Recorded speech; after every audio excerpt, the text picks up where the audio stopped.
Bonjour à tous. Pour ceux qui s'intéressent à la bourse, eh bien, vous verrez que les actions ont une tendance haussière. Que vous regardiez l'indice du CAC 40, du S&P 500, du Nasdaq, du FTSE à Londres, eh bien, vous verrez que le long des années, ça a une tendance haussière. C'est-à-dire que globalement, ça monte. Tous les graphiques le démontrent. Donc, quand vous voyez cela, vous pouvez vous dire, super, les actions montent, donc je vais m'enrichir. C'est toujours ce raisonnement. In fine, c'est ce que les gens recherchent, l'enrichissement. Eh bien, ce n'est pas totalement vrai. En réalité, c'est même une escroquerie intellectuelle d'une certaine façon. Et je vais vous le démontrer en 3 points essentiels. Alors, le premier point, c'est évidemment l'inflation. Dans la montée globale des prix. C'est-à-dire, on considère qu'il y a une inflation si d'une année sur l'autre, les prix montent. Donc, l'inflation rend la vie plus chère. Donc, cela rogne votre rendement. Pour illustrer, je vais vous donner l'exemple suivant. La valeur de vos actifs que vous venez d'acheter l'année dernière passe de 1000 à 1050. Donc, vous dites, super, je gagne de l'argent. Mais si dans la même année, vous avez eu une inflation de 6%, ça veut dire que ce qui vous coûtait 1000 euros, c'est-à-dire au moment où vous avez acheté vos actifs financiers, en coûte aujourd'hui 1060 euros. Donc, dans les faits, en termes de pouvoir d'achat, vous n'avez pas gagné 50 euros, vous en avez perdu 10. Donc, en fait, vous comprenez qu'il ne faut pas voir ces gains comme des gains nets, il faut voir comme des gains eu égard à l'inflation. À cela, évidemment, on peut ajouter la flat tax qui est de 30%, qui rognera encore plus vos bénéfices nets. Alors, la taxe de 30%, c'est quoi? C'est une taxe sur les bénéfices. C'est-à-dire, on soustrait le prix de vente au prix d'achat et vous payez 30% sur la différence. Et donc, on appellera ça, c'est la flat tax, quoi.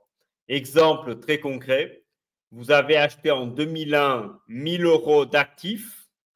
Aujourd'hui, ces actifs valent 1350 euros, donc un rendement de 35%. Pour cela, je me suis basé sur la croissance du S&P 500 et du CAC 40. Donc, vous dites, super, j'ai gagné en cas de vente, car encore une fois, vous gagnez ou vous perdez de l'argent que si vous vendez votre actif.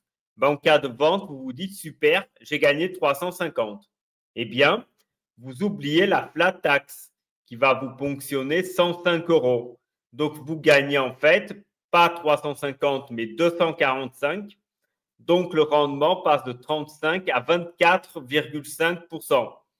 Et si vous soustrayez à cela l'inflation galopante qu'on a connue, vous comprenez bien qu'il ne reste pas grand-chose en bénéfice net, pour ne pas dire rien. Ensuite, vous avez l'autre problème qui est souvent posé, et c'est en ça qu'on ment sur la montée des actions, c'est la perte de valeur de la monnaie.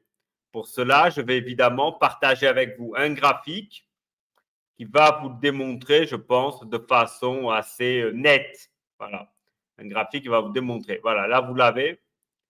Ce n'est pas un graphique, ce sont des données. Donc, c'est l'inflation aux États-Unis entre 1900 et 2025. Voilà. Entre 1900 et 2025, vous avez une inflation totale de 3707%. C'est-à-dire qu'en fait, les prix ont fait 3 fois 3706. Avec une inflation moyenne de 2,95. 1900 dollars en 1900, eh bien, ça vaut 72 000 dollars aujourd'hui. C'est-à-dire ce que vous pouviez acheter avec 1900 dollars en 1900, eh bien, vous auriez besoin aujourd'hui de 72 000 dollars pour acheter exactement la même chose. Donc, vous comprenez bien qu'il y a là une perte de pouvoir d'achat assez significative. Bon. Donc, voilà, donc vous comprenez qu'en fait, votre monnaie a a été divisée par 50. Parce qu'il suffit de prendre les 7 000 et quelques, les 72 000, pardon, vous divisez par 1900, ça fait, je crois, 52. Donc, vous voyez qu'il y a quand même une perte dans la valeur de la monnaie assez énorme. Donc, si dans le même temps, tu regardes la croissance de la bourse, qui a fait entre 1900 et 2025 fois, fois 100, je crois, un truc comme ça. Donc, en fait, le rendement net, c'est 30% sur 100 ans. Voilà.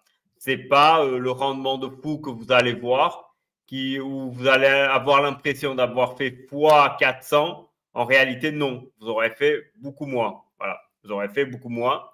Bah, tout simplement parce que l'inflation va rogner votre monnaie. À cela, vous ajoutez évidemment les impôts et évidemment aussi, hein, personne n'a de l'argent investi pendant 125 ans. Donc, ces gains sont irréalistes en plus.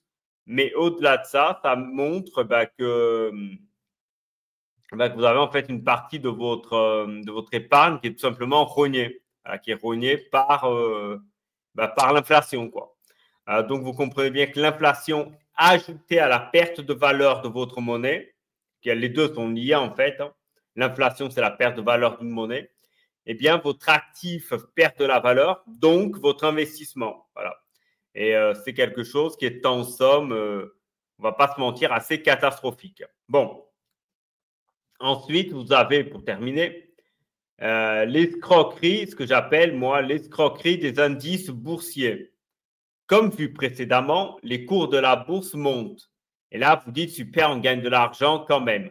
Oui, mais il y a une maldonne à l'intérieur du calcul de ces indices. C'est qu'en fait, il ne faut pas se fier aux indices boursiers. Et je vais vous expliquer en 3 points pourquoi les indices boursiers sont trompeurs. On va prendre par exemple le CAC 40 ou le S&P 500. Eh bien, les deux indices, ils prennent en compte que les 40 plus grosses capitalisations françaises ou les 500 plus grosses capitalisations des États-Unis. Donc, en fait, ça tire la performance du marché vers le haut, ce qui n'est pas illustratif de l'intégralité du marché. Hein. Bah oui, pourquoi? Parce qu'en fait, comme c'est que les meilleurs, il y a une entreprise qui n'est plus dans les meilleurs, elle disparaît du calcul de l'indice. Vous allez le comprendre. Donc, par ce mécanisme, si une entreprise subit un downfall, c'est-à-dire si elle fait faillite ou qu'elle baisse énormément, eh bien, elle sera chassée du classement. Donc, vous, porteurs d'actions, vous subirez une perte énorme parce que votre actif aura tout perdu, voire perdu 50, 60, 70 ou 80% de la valeur. Mais dans l'indice de référence, à savoir le CAC 40, S&P 500, Nasdaq, etc., eh bien, cette entreprise qui a subi un downfall, elle sera remplacée par une autre entreprise performante qui aura donc de facto une plus grosse capitalisation. Et en fait, cela booste la valeur de l'indice. Donc, en fait, on trompe le consommateur. Voilà, c'est-à-dire tout simplement, un exemple concret, vous avez une entreprise qui perd 90% de la valeur, ben normalement, ça doit handicaper l'évaluation de l'indice. Eh bien non, l'indice n'est pas dévalué. Pourquoi? Parce que cette entreprise va disparaître de l'indice et sera remplacée par une autre, tout simplement. Troisième partie, pour évaluer le coût réel d'un indice, il faut prendre les entreprises. Par exemple, si vous voulez évaluer le coût réel d'un indice, vous prenez les entreprises de cet indice, par exemple en 1990, donc il y a 35 ans, et vous comparez avec aujourd'hui pour voir comment le portefeuille de l'époque se serait comporté.